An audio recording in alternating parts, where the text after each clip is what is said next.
you is beautiful. You're beautiful in more sense than one.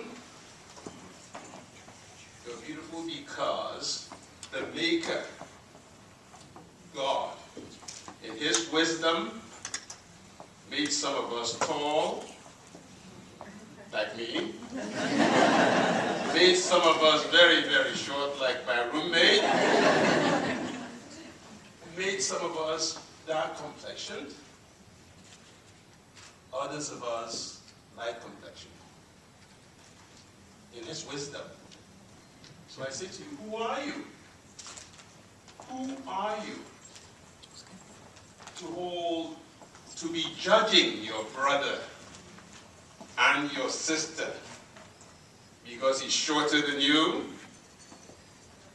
because he's fatter than you, because his complexion is different from yours? Who are you? Who are you? Because when you realize that the God that made you, made her, made him, you may be in serious trouble. Do you remember the story of creation? We have variations of it. The Christian version, which is found in the book of Genesis, God took that clay, remember? And He molded it like a fine sculptor that He is. But that piece of work was lifeless, wasn't it? Until He did what? He breathed into its nostrils, it was still it then, nostrils, the breath of what?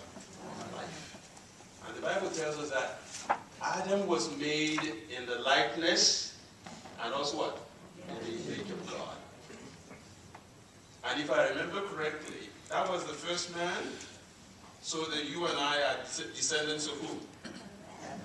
So where did this argument about you being alienated and inferior or different from me? We're all one.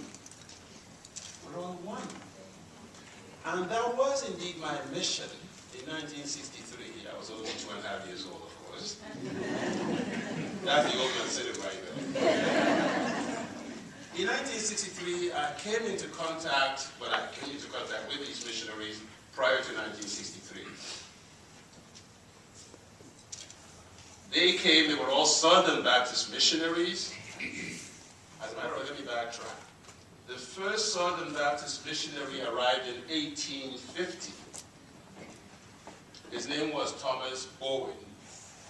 And he arrived in Nigeria, and as the good Lord will have it, he arrived among my people, the Yorubas, not among the Igbos, not among the Edos. I have two of my fellow Nigerians sitting up at this one. But Reverend Bowen arrived among the Yorubas, and he proceeded inland and started his work, his station, in a place called Umosho. This is 1850.